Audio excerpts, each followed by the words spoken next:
Bonjour les Sagittaires, j'espère que vous allez bien et bienvenue pour votre tirage astro du 8 au 14 janvier. On va regarder tout de suite les grandes lignes qu'on peut vous annoncer.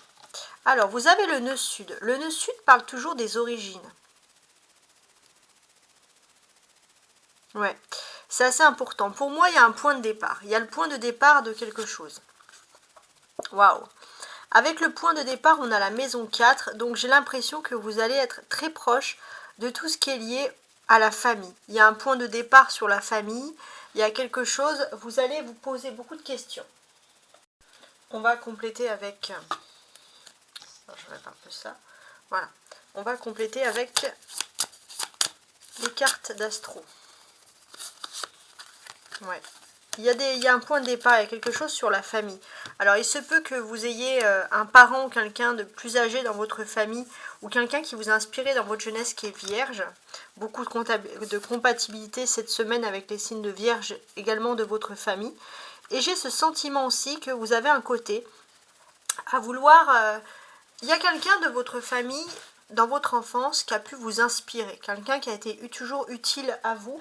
Et j'ai l'impression que c'est le moment pour vous, là vous le sentez clairement, c'est le moment de prendre le flambeau en fait. Donc c'est quand même, très, très intéressant d'avoir ces cartes-là, je trouve. Ouais.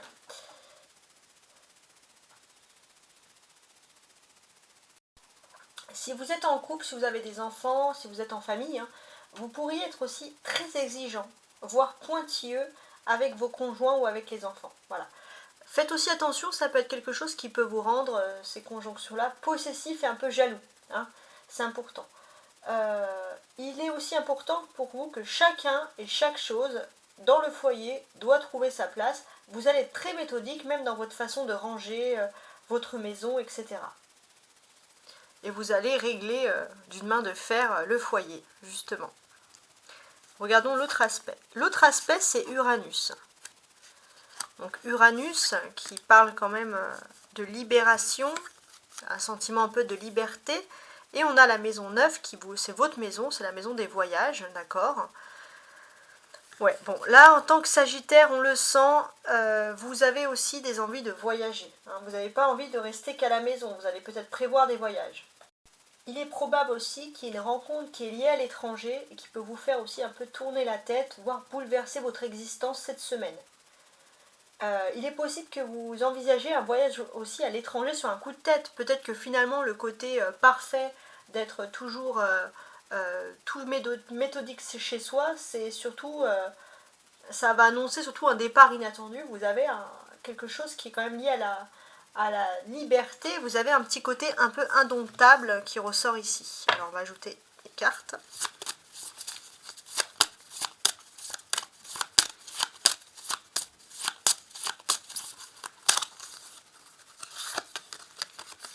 On a le Sagittaire d'ailleurs, bah, voilà, la maison 9, le Sagittaire. Donc oui, c'est vraiment vous qui avez cette envie de liberté. Oui. En tant que signe de feu, ça peut vous prendre d'un coup en plus. Hein. Vous êtes là, méthodique, vous avez tout rangé chez vous, vous êtes prêt à faire une soirée popcorn et là, vous regardez, je sais pas, une pub, un voyage et ça vous donne l'envie de partir en voyage. Clairement, c'est ce qu'on peut ressentir ici. Regardons l'autre aspect. On a la lune. Voilà. Vous avez l'aspect de la lune. La lune, c'est tout ce qui correspond un petit peu à la vie privée, etc. On a un changement de lune aussi en Capricorne. Nouvelle lune en Capricorne qui va aussi ressortir. La lune, ça peut aussi avoir un effet sur vous, les Sagittaires, qui peut rendre un petit peu lunatique. Pourquoi? Parce que vous êtes entre le fait d'être super terre-à-terre, cartésien, dans votre foyer, tout ça, puis un côté de liberté qui vous pousse, et c'est vrai que vous avez des incompréhensions, et autour de vous, on aura du mal à comprendre un petit peu votre façon de voir les choses. Surtout, voilà, avec la maison 3 dans la façon de communiquer. Ouais. Donc, ce que l'on peut comprendre ici, c'est que voilà, vous avez des façons de communiquer qui comprend. Alors vous aurez du mal à vous faire peut-être comprendre par des personnes qui sont plutôt jeunes dans votre foyer. Hein, on a aussi ça. De toute façon, la lune en maison 3 va quand même vous parler que vos influences vont dépendre de vos états émotionnels. Donc vous allez être dans l'incompréhension. Il y a des personnes voilà, qui vont pas comprendre parfois vos ressentis, parce qu'en fait il y a ce côté à être ultra libre et ce côté à être ultra cadré. Vous êtes pris entre les deux cette semaine.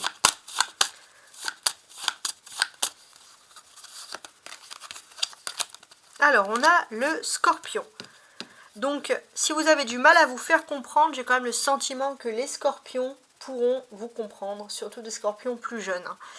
Les Scorpions, voilà, on dit toujours qu'ils ont un esprit tortureux, mais peut-être que là justement ils pourront vous comprendre, et ça c'est la bonne nouvelle qui ressort ici. Donc ces Scorpions, qu'est-ce qui peut nous analyser ici avec cette lune et cette maison 3 en fait, en quelque sorte? Qu'est-ce qu'on peut dire?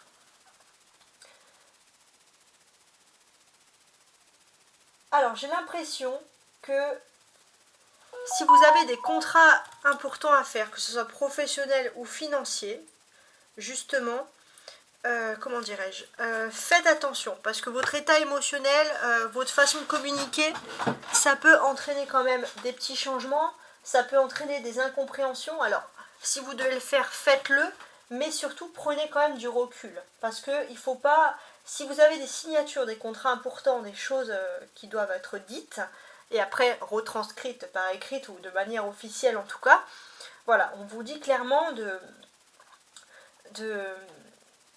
prendre le recul nécessaire. Ça c'est quand même quelque chose qui est très intéressant, parce qu'on sent quand même une tension. Et si vous êtes mal compris, peut-être que si vous avez un contrat, justement il va être mal compris aussi. Hein, c'est vraiment dans ce sens-là qu'on peut ressentir les choses. Vous avez aussi, il faut le dire, le goût du défi qui ressort ici. Vous allez aussi avoir un sens critique, je pense, très développé. Le côté intuitif de la lune qui va ressortir ici. Et ça va quand même vous orienter vers les bonnes personnes ou les bonnes situations. Donc vous n'êtes pas non lucide. Il y a des personnes qui vont penser que vous n'êtes pas très lucide parce que vous avez des changements d'humeur dans votre façon de communiquer. Mais par contre, vous savez ce que vous voulez. Donc suivez bien votre intuition. Travaillez juste le sens de la parole. Voilà, tout simplement. Alors, les petites cartes complémentaires. J'ai l'eau, donc de l'affinité avec les signes d'eau, dans tout ce qui est professionnel, les scorpions, les cancers, scorpion, cancer, poisson, voilà, tout simplement. Voilà, en gros. Ouais. Les signes d'eau, il y a quand même. Les eaux, l'eau, ça reflète aussi les émotions. J'ai l'impression que il y a beaucoup de changements, de bouleversements émotionnels pour vous, avec toutes ces conjonctions planétaires, les lunes, etc., sur cet hiver de façon générale. Ouais. Et pour moi aussi, peut-être que vous pourrez parfois manquer d'impatience, répondre à des personnes de façon un peu trop vive, et on va vous dire, mais qu'est-ce qu'elle a, qu'est-ce qu'il a, cette personne est devenue complètement susceptible. Pourquoi? Parce que en fait, vous êtes quand même dans une phase où vous avez besoin de vous retrouver, de vous recentrer. Voilà. Je vous souhaite une très belle semaine. Au revoir.